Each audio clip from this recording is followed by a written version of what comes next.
Welcome friends. In this new clinical snippet video, we will be showing you a role play, and in this section we are catering to attitude, ethics and communication, part of bioethics. And in the subsequent role play, what we will be seeing, we will be covering two things. First is what is autonomy, and second is what is beneficence as far as bioethics and interaction with the patients are concerned. Attitude, ethics and communication. So this drama, this role play will highlight the pros and cons or ways between, it will weigh between two things, that is autonomy and beneficence. And let's see how this goes. And after the play, we will be having the comments. Thank you. So first we know what is autonomy. So Immanuel Kant and John Stuart Mill has devised this terminology in patient care, that is autonomy. So what is autonomy? Autonomy is an ethical principle that all persons have intrinsic and unconditional worth and therefore should have the power to make rational decisions and moral choices, and each should be allowed to exercise his or her capacity for self-determination. That means it is saying that every patient has an autonomy to decide for herself or himself whether how to get the treatment, whether should be treated or not, what are her choices or his choices. That should be given respect while dealing with the treatment decisions of any patient. Every human being of adult years and a sound mind has a right to determine what shall be done on his own body, obviously. So here the preference is patient-centric. That means the subject or the patient has a power to decide what will be done with his or her. So now, to conclude, there is a hitch. And what is that important hitch? The principle of autonomy does not extend. So it does not extend to persons or patients who lack the capacity. That is, they are not competent enough to act autonomously.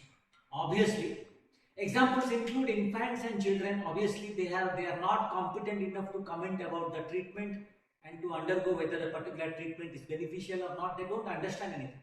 So, autonomy will not act on infants and children. And incompetence due to the developmental, mental or physical disorder. Obviously, if a person is, say for example, mentally retarded, but if a patient is already in coma, how he is going to decide whether it will be given the preference that there is any choice existing for him or not. So these are the situations we should remember where autonomy does not is taken into consideration. That is, children, infancy, physically disabled, mentally disabled person, mental retarded person, or say for example the person is obtunded, stupor, say for example not competent enough to take decisions, say rhizodicity, meningitis, encephalitis. So these are certain situations where patient is not able to decide. So here autonomy will not apply. Now coming to the next thing, what is beneficence? Now beneficence is now physician centric.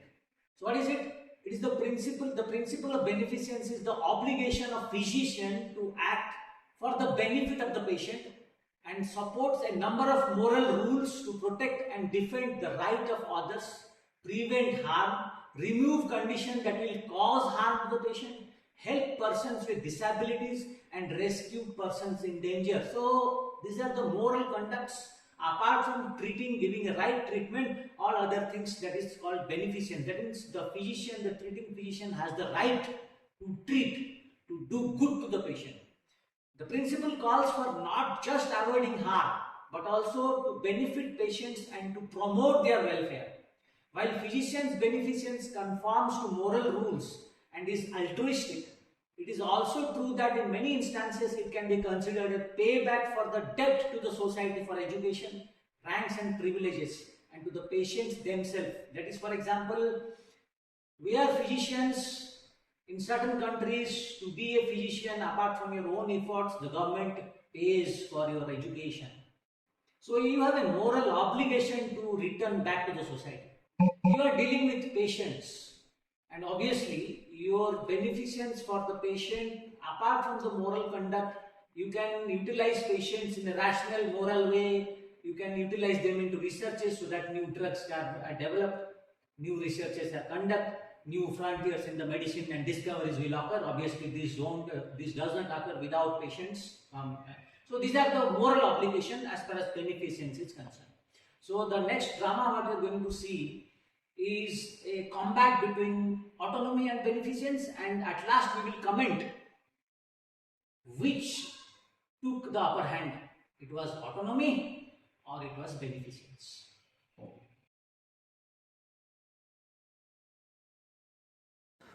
Sumit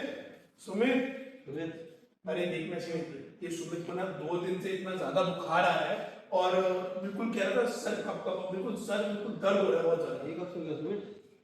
पता नहीं यार। और अभी सुबह से ना पता है बिल्कुल बहकी सी बातें कर रहा है, कुछ भी अनशर्ट बोल रहा है। इसको हॉस्पिटल लेके चलते ना। चलो हॉस्पिटल चलना पड़ेगा। चलना नहीं हॉस्पिटल जाना पड़ेगा। चल आ जा चलते हैं।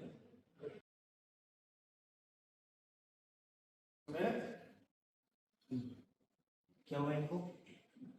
सर ये हमारा दोस्त है सुमित, पिछले 2 दिन से ना इसको बहुत ज्यादा बुखार आ रहा था और सर दर्द था और अभी ना कुछ घंटे से पता नहीं बिल्कुल बहकी सी बातें कर रहा है। देखिए ना सर क्या करना है इसका। क्या हुआ इसको पूरा बताइए। सर बस बुखार था और सर दर्द था सर। और बहकी बातें कर। हाँ सर बस ठीक है हम देखते हैं। जी sir. Hello good evening sir. Sir case inform करना था सर। 2 दिन से हेडेक है, 2 दिन से फीवर है और 1 दिन से अल्टर्ड सेंसोरियम का हिस्ट्री है। एक बार आप आ जाइए सर देखो। जी हाँ क्या होगा उसे? सर ये केस है, 2 दिन से हेडेक है, 2 दिन से फीवर और 1 दिन से अल्टर्ड सेंसोरियम का हिस्ट्री है। क्या हुआ? नाम बताओ अपना। सर कोई जवाब नहीं दे रहा सर। पता नहीं कुछ घंटे से बिल्कुल कोई जवाब ही नहीं दे रहा, बात भी नहीं कर रहा हमसे सर। जो भी बात करते हैं कुछ उल्टा सीधा ही जवाब देता है।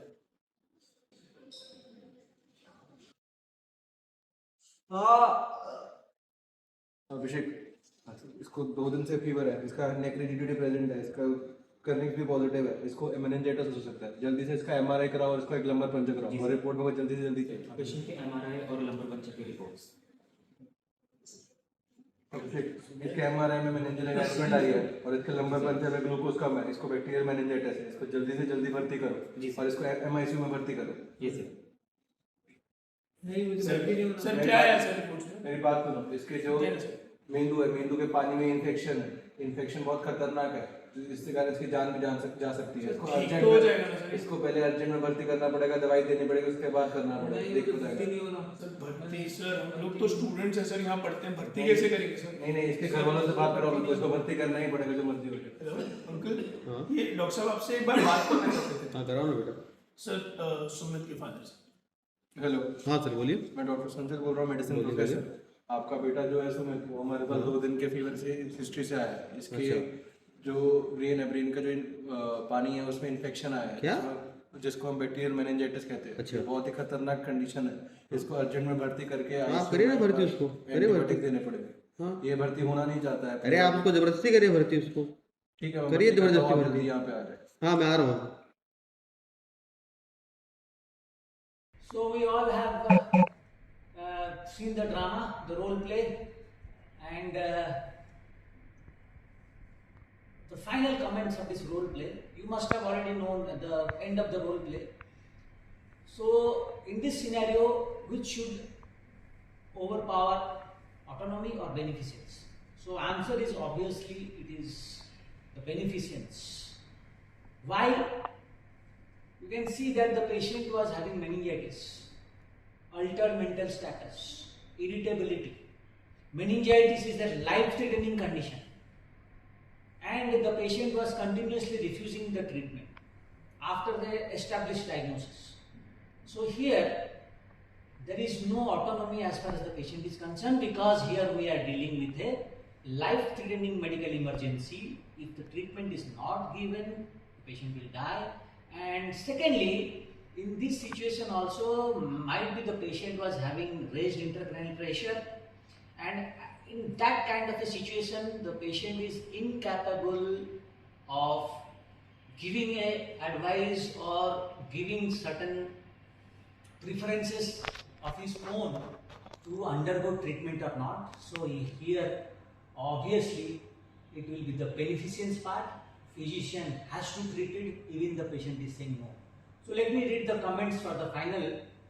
Because of this refusal, the medical indication, the patient preference are at odds. As we saw, यहाँ पे पेशेंट मना कर रहा है बार बार, इंडिकेशंस कुछ अलग हैं, पेशेंट के प्रेफरेंसेस कुछ अलग है, मेरे को वापस जाने दो, मेरे को हॉस्टल जाने दो, ये क्या कर रहे हो, क्या कर रहे हो? So, is it ethically right to treat against his will a patient who is making a choice that has dire consequences? So, here the patient's choice is having a dire consequence. Patient can die or may be disabled. Who gives no reasons for this decision? कोई reasoning power है ही नहीं उसका आगे. And in whom a clear determination of mental incapacity cannot be made, although altered mental status may be presumed. So what is the cause of what we can presume? What we will presume that why he is like this? Maybe because of race dissect. So here the principles of beneficence and the principles of autonomy are in conflict. Yes, and what should be done? Here number one, patient may not be making a reasoned decision in his best interest because of temporary mental incapacity, query, race dissect, and the severity of the life-threatening illness, that is bacterial meningitis, and the urgency to treat to save his life supports the decision in favor of beneficence. That means this patient will have to be treated. Thank you.